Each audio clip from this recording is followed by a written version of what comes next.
Assalamualaikum. Halo, apa kabar? Semoga sehat selalu ya. Berjumpa lagi dengan saya Ibu Ita dalam pelajaran Bahasa Indonesia. Materi hari ini yang akan kita bahas adalah sebagai berikut.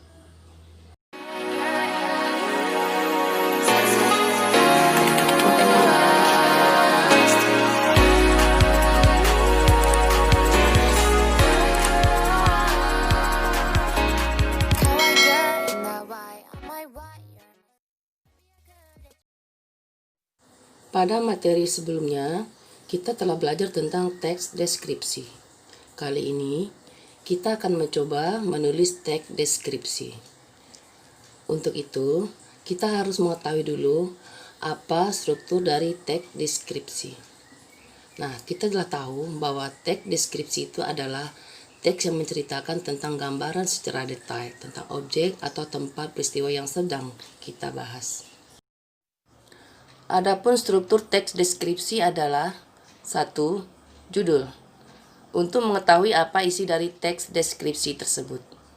2. Identifikasi, yaitu bagian yang menentukan identifikasi objek. Misalnya, benda, tempat, seseorang, dan lain-lain. 3. Deskripsi bagian, yaitu bagian yang berisi tentang pemaparan atau gambaran secara terperinci mengenai objek atau topik yang dibahas di dalam teks tersebut. 4. Penutup, yaitu bagian yang berisi kesimpulan atau penegasan kembali berbagai hal yang penting yang terdapat di dalam teks. Sekarang kita masuk kepada langkah-langkah penulisan teks deskripsi. 1. Memilih tema atau topik karangan. Langkah paling awal dalam membuat suatu karangan adalah menentukan tema atau topik karangan. Tema diartikan pokok pembicaraan. Dalam menetapkan topik, penulis harus menguasai betul kira-kira permasalahan apa yang akan ditulis. Jadi, agar topik benar-benar terwujud, pilihlah topik yang benar-benar menarik perhatian. 2. Menetapkan tujuan. Setiap kegiatan yang dilakukan tentu memiliki tujuan. Demikian halnya dengan mengarang atau menulis. Menetapkan tujuan tulisan adalah penting sebelum menulis. Dengan menetapkan tujuan yang jelas akan membantu penulis memperoleh gambaran tentang persoalan yang akan ditulisnya. 3. Mengumpulkan informasi atau bahan. Untuk mencapai tujuan yang telah ditetapkan, perlu mencari bahan berupa keterangan-keterangan yang berhubungan dengan topik tersebut. Kegiatan mengumpulkan bahan dapat dilakukan dengan cara observasi atau mengadakan pengamatan terhadap satu proses atau keinginan sesuatu yang diperlukan dan akan dijadikan sumber penulisan. 4. Membuat kerangka karangan. Kerangka tulisan adalah garis besar cerita yang akan dituangkan pada sebuah tulisan. Sebelum menulis, seorang penulis perlu menetapkan kerangka tulisan. Kerangka karangan atau tulisan ini berguna agar ketika kita membuat karangan, agar karangan kita itu sistematis atau berurutan. Ini adalah contoh kerangka karangan dengan judul Candi Borobudur. Dengan Candi Borobudur, kita bisa memberi kerangkanya adalah 1.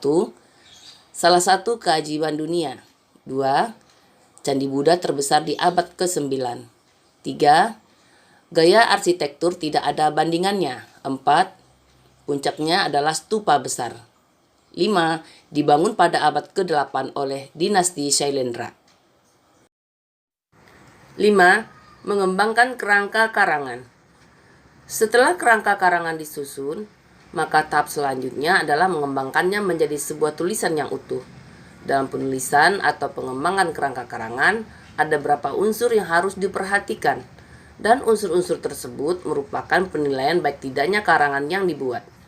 Unsur-unsur tersebut adalah isi gagasan yang dikemukakan, organisasi isi atau urutan peristiwa, tata bahasa, pilihan struktur, dan kosakata serta penggunaan ejaan yang tepat. Sekarang kita akan coba menulis teks deskripsi berdasarkan kerangka karangan yang telah kita tulis. Tetapi sebelum menulisnya, kita harus memperhatikan struktur dari teks deskripsi. Yang pertama yaitu identifikasi. Berisi gambaran secara umum tentang apa yang akan kita bicarakan. Salah satu peninggalan sejarah yang menjadi salah satu keajaiban dunia yaitu Candi Borobudur. Candi ini adalah candi Buddha terbesar yang ada di Indonesia. Ukiran dan bentuknya yang khas menjadi daya tarik paling kuat. Candi ini telah membuat banyak orang kagum karena bisa bertahan hingga saat ini. 2. Deskripsi bagian. Pada bagian ini nanti akan dideskripsikan tentang Candi Borobudur. Berapa ukurannya, di mana letaknya, dan bagaimana ia terkenal di dunia. Borobudur adalah candi Buddha terbesar di abad ke-9, berukuran 123 kali 123 meter. Terletak di Magelang 90 km tenggara Semarang atau 42 km barat laut Yogyakarta. Candi Borobudur adalah salah satu monumen kuno paling terpelihara di Indonesia yang paling sering dikunjungi oleh lebih dari 1 juta pengunjung domestik maupun asing. Itu juga telah diakui oleh dunia sebagai jenis warisan budaya utama. Gaya arsitektur tidak ada bandingannya di seluruh dunia.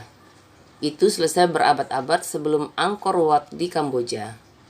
Borobudur adalah salah satu candi paling terkenal di dunia, berdiri megah di puncak bukit yang menghadap ke ladang hijau yang subur dan bukit yang jauh. Borobudur dibangun dari batu andesit abu-abu. Itu naik menjadi 7 teras, masing-masing lebih kecil dari yang di bawahnya. Puncaknya adalah stupa besar, berdiri 40 meter di atas tanah. Dinding-dinding Borobudur dipahat dalam relief berbentuk relief yang membentang sepanjang 6 km. Ini telah dieluk-elukan sebagai ensemble Buddhis terbesar dan terlengkap di dunia, tak tertandingi dalam artistik, dan setiap adegan merupakan karya agung. Candi Borobudur yang dibangun pada abad ke-8 oleh dinasti Sailendra diyakini berasal dari kata-kata bahasa Sanskerta, Vihara Buddha Ur, biara Buddha di atas bukit. Kompleks Candi Prambanan juga dikaitkan dengan raja yang sudah mati. Prasasti 856 menyebutkan upacara pemakaman kerajaan dan menunjukkan bahwa raja yang telah mati bergabung dengan Siwa, sama seperti pendiri monumen Borobudur yang telah bergabung dengan Buddha. Kesimpulan, Candi Borobudur merupakan candi yang memiliki banyak keunikan tersendiri. Candi yang sudah ada sejak dinasti Sailendra ini sudah melalui berbagai hal dan harus diperbaiki ulang. Tetapi meskipun begitu, hal ini tidak mengurangi keindahan Candi Borobudur. Demikianlah pelajaran kita kali ini. Semoga bermanfaat. Terima kasih sudah menonton video ini. Kita berjumpa lagi pada video selanjutnya. Jangan lupa subscribe, like, dan komen ya. Ibu akhiri dengan wassalamualaikum warahmatullahi wabarakatuh. Dah.